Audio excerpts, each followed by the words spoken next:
Pada pagi hari yang indah ini ya Tuhan, kami datang kepadamu menaikkan syukur kami atas pemeliharaan dan cinta kasih Tuhan yang boleh kami rasakan dalam istirahat malam yang sudah kami lewati, juga untuk anugerah hari baru yang Tuhan berikan bagi kami.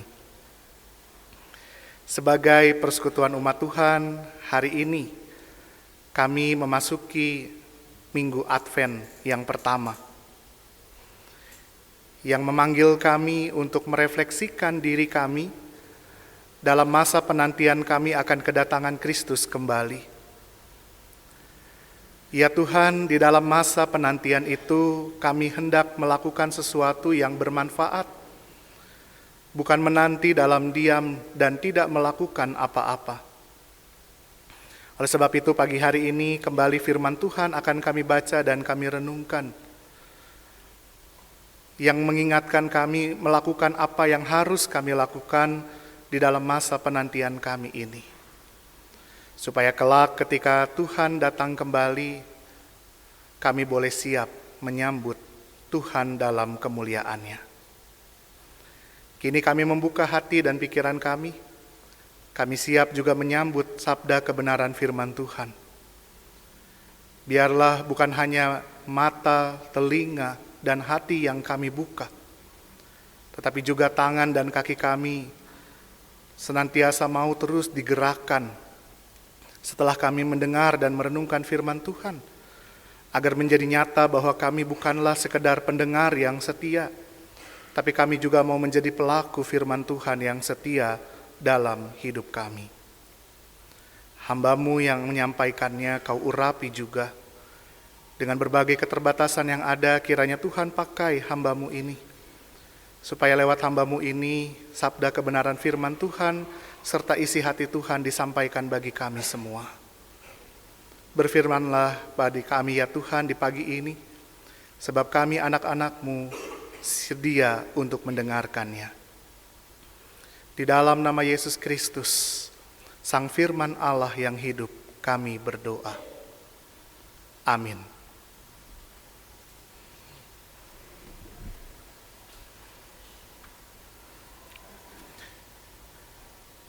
Bapak, Ibu, Saudara-saudara yang terkasih di dalam Tuhan, pembacaan Alkitab kita pada pagi hari ini di Minggu Advent yang pertama diambil dari Injil Matius pasal 24 ayat yang ke-36 sampai dengan 44.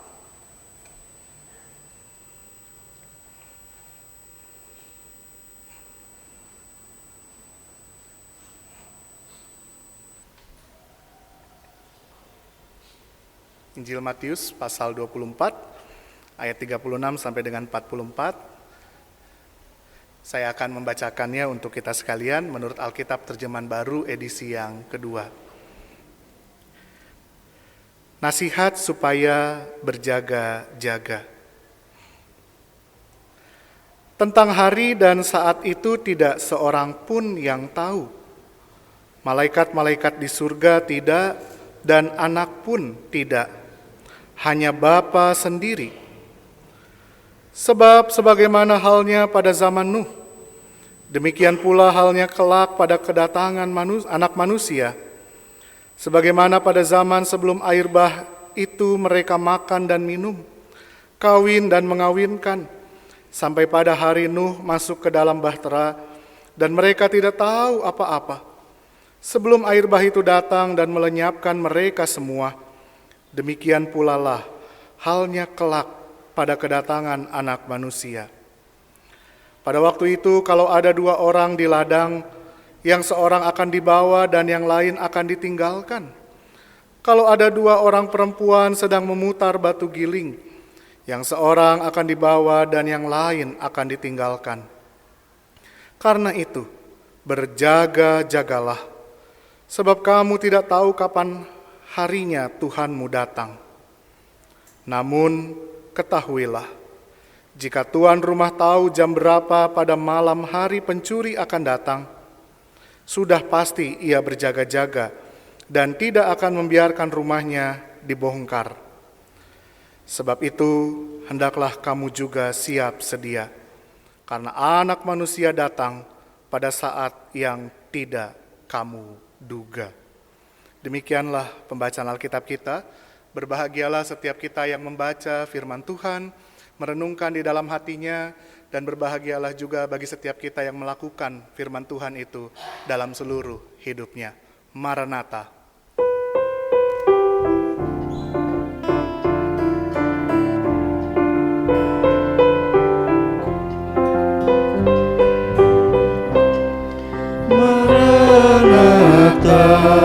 Tuhan kan datang, Maranatha, terpuji Sang Raja.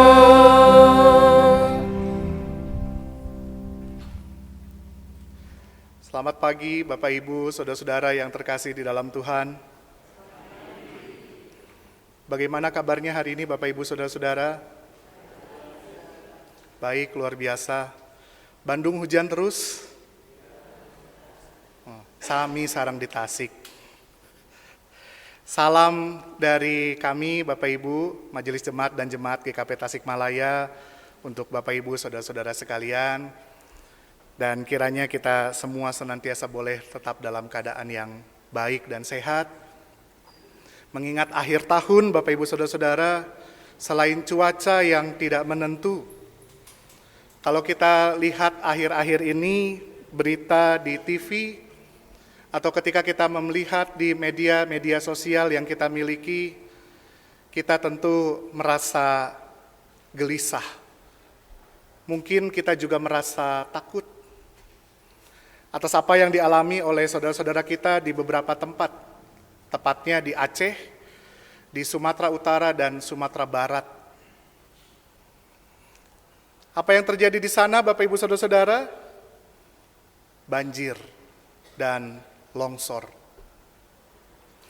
Bencana alam yang rasanya kalau setiap penghujung tahun kita selalu mendengar ada saja berita tentang bencana alam.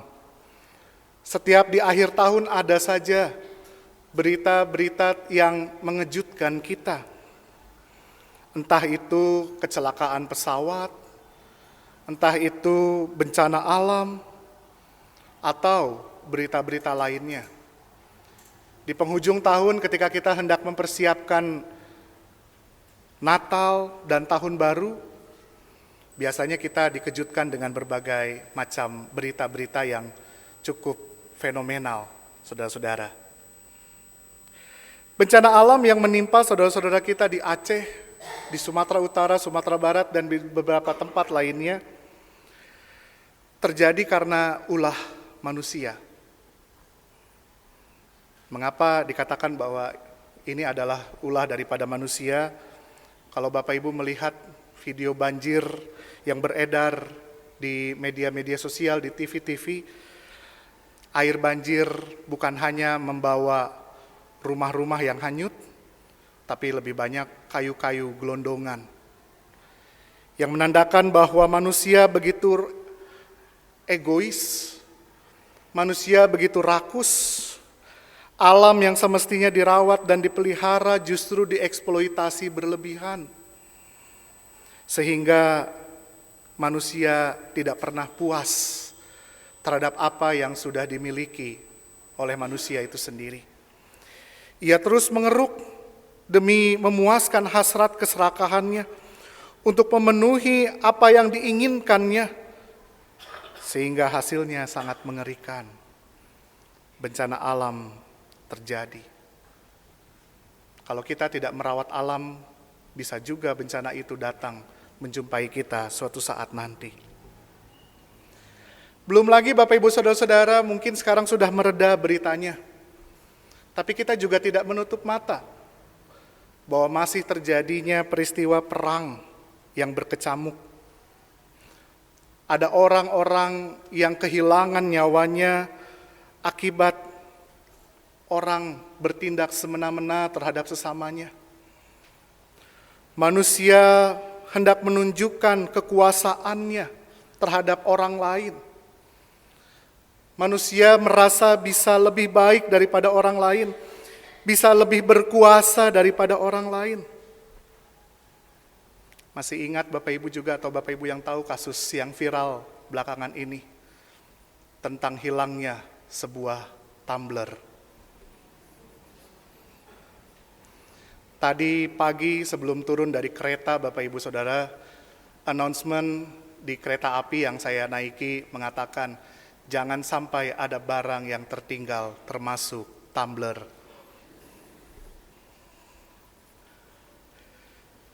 Dari cerita itu Bapak Ibu Saudara-saudara kita bisa melihat bagaimana orang ternyata bisa menguasai orang lain hanya karena sesuatu yang nampaknya berharga. Padahal akibat keteledorannya sendiri.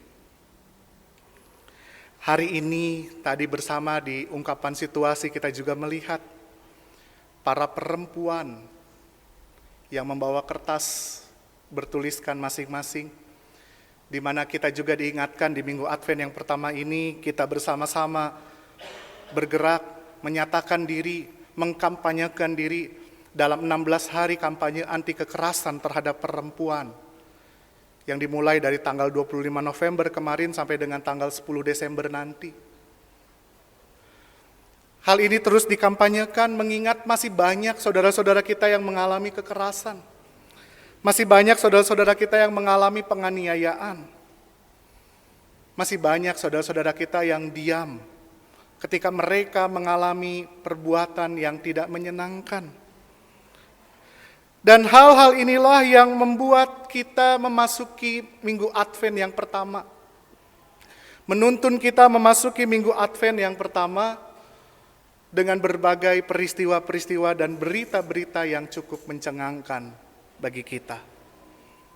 Padahal, Bapak Ibu Saudara-saudara yang terkasih di dalam Tuhan, di Minggu Advent yang pertama ini kita diingatkan akan masa penantian kita akan kedatangan Tuhan Yesus kembali. Setelah kedatangan Tuhan Yesus Kristus yang pertama untuk menyatakan penebusan bagi kita, Dia yang telah naik ke surga akan datang kembali dalam kemuliaannya. Dan kedatangannya kembali inilah yang kita nantikan sampai dengan hari ini. Maka ketika kita melihat situasi dunia saat ini, rasa-rasanya kedatangan Tuhan sudah semakin dekat. Mengingat kalau kita membuka Alkitab kita, apa yang dikatakan oleh Tuhan Yesus tentang akhir dari segala sesuatu, akan terjadi peperangan. Orang-orang akan saling berperang satu dengan yang lain. Bencana alam terjadi di mana-mana. Kekerasan dan penganiayaan meningkat. Wah, kalau kita membaca itu Bapak Ibu, maka rasanya kita berpikir, jangan-jangan waktu Tuhan sudah dekat. Jangan-jangan kiamat sudah dekat. Jangan-jangan hari Tuhan sudah semakin dekat, mengingat tanda-tandanya sudah sedemikian rupa, sama seperti yang Tuhan Yesus pernah sampaikan. Tapi Bapak Ibu Saudara-saudara, kenyataannya, sekalipun tanda-tanda itu terjadi, tapi kedatangan Kristus belum nampak, belum terjadi. Tuhan belum juga datang. Padahal bencana alam, perang sudah terjadi sejak zaman dahulu. Penantian yang tidak pasti itu sangat menggelisahkan hati. Itulah juga yang dialami oleh saudara-saudara kita jemaat Tesalonika pada waktu itu. Ketika mereka sedang menantikan kedatangan Kristus kembali, mereka terus menanti, menunggu, tetapi Tuhan Yesus tidak kunjung datang. Lalu kemudian Paulus mengingatkan agar mereka tidak menjadi lemah. Mereka tidak kehilangan harapan dalam iman untuk terus menantikan kedatangan Kristus. Kalau Paulus mengingatkan jemaat di Tesalonika untuk tidak menjadi lemah, maka apa yang juga menjadi pesan firman Tuhan bagi kita hari ini dalam masa penantian kita? Bapak Ibu, saudara-saudara yang terkasih di dalam Tuhan, Firman Tuhan hari ini diawali dengan pernyataan dari Tuhan Yesus tentang tidak ada seorang pun yang tahu akan kedatangan hari Tuhan. Saudara-saudara yang terkasih di dalam Tuhan, sepanjang sejarah dicatat ada beberapa orang-orang yang mencoba memprediksi kapan Tuhan Yesus datang kembali. Ada yang berasal dari luar negeri, ada pula yang berasal dari dalam negeri. Mungkin kalau Bapak Ibu Saudara-saudara Jemaat GKP Bandung yang sudah cukup lama tinggal di Bandung, mungkin tidak lupa peristiwa tentang sebuah kelompok yang dipimpin oleh seorang pemimpin spiritual yang mengatakan bahwa Tuhan Yesus akan datang kembali di kota Bandung. Pada tanggal sekian, jam sekian, maka setiap orang yang mengikutinya harus menjual harta milik mereka. Banyak orang datang dari berbagai daerah, percaya akan berita itu. Mereka siap menantikan kedatangan Kristus sehingga ketika sesaat lagi Yesus akan datang menurut perhitungan pemimpin spiritual tersebut, pemimpin kelompok tersebut, yang datang bukan Tuhan Yesus, tapi yang datang adalah polisi. Yesus mengatakan di ayat ke-36 bahwa tidak ada seorang pun yang tahu tentang hari kedatangan Tuhan. Sekalipun Yesus adalah anak Allah, tetapi tentang hari itu ia sendiri pun tidak tahu. Hanya pribadi Allah Bapa saja yang tahu. Tentu hal ini punya maksud dan tujuan. Yesus mengatakan ini agar murid-murid dan kita sekalian punya sifat waspada dan berjaga-jaga. Yesus melanjutkan perkataannya itu dengan mengisahkan hukuman air bah pada zaman Nabi Nuh. Pada peristiwa air bah itu, Bapak Ibu Saudara-saudara, manusia merasa aman sehingga kemudian mereka lengah. Mereka biasa-biasa saja larut, makan, minum seperti biasa, menikah seperti biasa. Mereka tidak tahu dan tidak percaya bahwa air bah itu akan datang. Oleh sebabnya Bapak Ibu Saudara-saudara, konon ada sebuah cerita tentang 3 orang tentara iblis datang kepada panglima iblis. Mereka mengajukan cara untuk menggoda manusia, supaya manusia lupa dengan Tuhan. Tentara iblis yang pertama datang kepada panglima iblis berkata, "Tuan, saya punya ide bagaimana supaya manusia lupa dengan Tuhan. Gimana caranya? Katakan kepada manusia bahwa Tuhan itu tidak ada." Lalu kata panglima tentara iblis, "Nggak mungkin.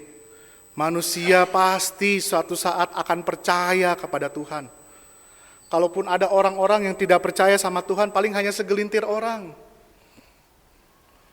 Cara kamu sudah kuno, ketinggalan zaman. Ganti." Lalu kemudian datanglah prajurit iblis yang kedua, Bapak Ibu, berkata, "Tuan, kalau saya punya cara supaya manusia lupa dengan Tuhan. Gimana caranya? Saya akan katakan kepada manusia bahwa neraka itu tidak ada." Lalu kata panglima iblis, "Boleh sih seperti itu, tapi itu juga sama, terlalu kuno. Manusia percaya bahwa mereka akan hidup di surga.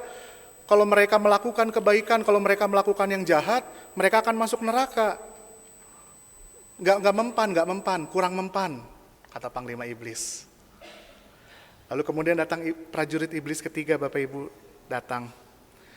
"Tuan, kalau saya punya satu cara supaya manusia lupa dengan Tuhan. Apa caranya? Saya akan katakan kepada manusia bahwa waktunya masih lama." Waktunya masih lama. Wah, ini baru ide yang brilian, kata Panglima Tentara Iblis. Sehingga kemudian Bapak Ibu Saudara-saudara, inilah yang disebarkan kepada orang-orang.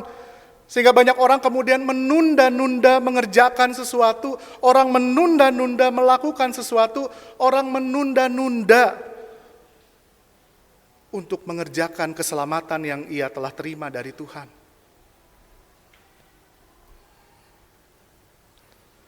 GKP Bandung ada jadwal kebaktian 1 minggu berapa kali Bapak Ibu?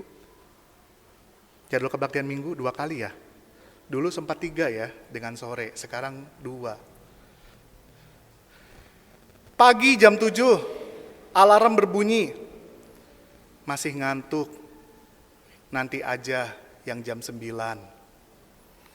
Yang pagi khotbahnya masih muda pendetanya, nanti aja yang jam 9. Begitu jam 9 Bapak Ibu hujan. Nggak pergi ke gereja, nanti aja sore deh di Rehuel. Ikut yang sore. Begitu sorenya Bapak Ibu ada undangan. Nggak pergi ke gereja, apa alasannya? Minggu depan ada kebaktian lagi. Cara yang dipakai oleh iblis untuk menunda-nunda segala sesuatu, Bapak Ibu Saudara-saudara, ini yang mengakibatkan orang-orang pada zaman Nabi Nuh merasa bahwa hidup mereka baik-baik saja. Mereka tidak mengalami apapun. Nuh bekerja membuat bahtera siang dan malam, mereka sibuk menertawakan. Awan hujan tidak ada, ngapain bikin bahtera? Akan tetapi ketika tiba saatnya, maka ketika air bah datang dan melenyapkan manusia yang tidak percaya, hanya Nuh dan keluarganya yang diselamatkan. Andaikan manusia tidak menunda, merasa masih banyak waktu dan kesempatan, maka manusia pun akan hidup dalam keselamatan itu. Lalu Bapak Ibu Saudara-saudara, yang menarik adalah ayat ke-40 dan 41. Bagian yang kita baca dan kita renungkan bersama, kita mendapati satu kenyataan bahwa kedatangan hari Tuhan itu tiba bukan pada saat peristiwa bencana alam. Kalau Bapak Ibu lihat, membaca kembali ayat 40 dan 41.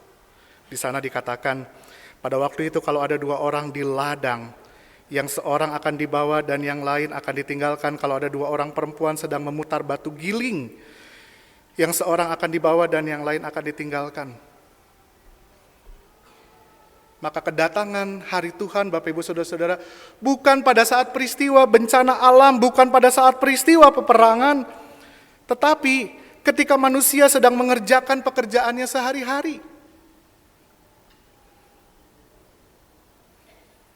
Ketika manusia sedang bergelut dengan rutinitas, aktivitas kesehariannya.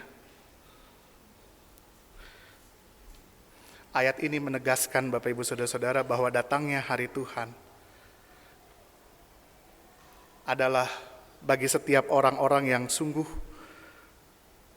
berjaga-jaga mempersiapkan diri mereka, termasuk ketika mereka sedang melakukan aktivitas keseharian mereka. Mungkin tidak ada tandanya di langit hari ini akan turun hujan, tapi ternyata tiba-tiba hari Tuhan itu datang. Ayat ini juga menegaskan bahwa datangnya hari Tuhan tanpa memilah dan memilih. Laki-laki, perempuan, tua dan muda semua akan mendapatkan bagiannya. Lewat ayat ini kita diingatkan juga untuk tidak sibuk dengan urusan duniawi, sehingga kita melupakan kehidupan relasi kita dengan Tuhan dan sesama. Terkadang kita sibuk mencari apa Bapak Ibu? Cari like, lope, bukan uang, bukan. Dari GKP Jemaat Bandung membalagur. Kita sibuk mencari berkat sehingga lupa akan relasi kita dengan Sang Pemberi berkat.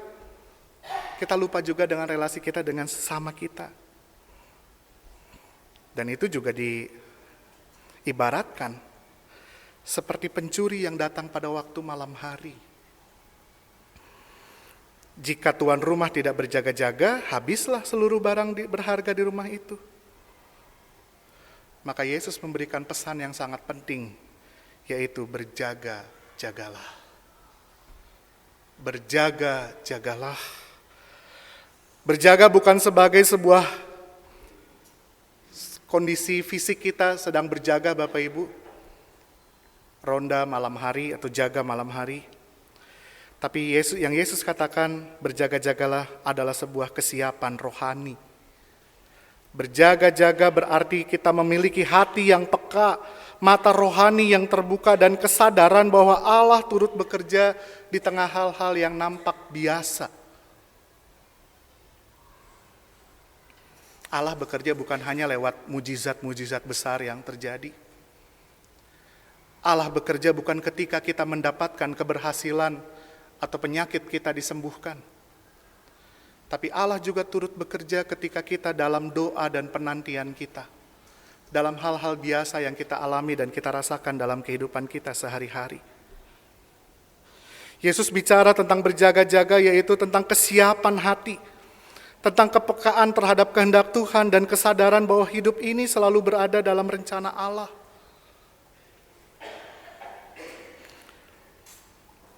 Maka Yesus mau supaya kita tidak tertidur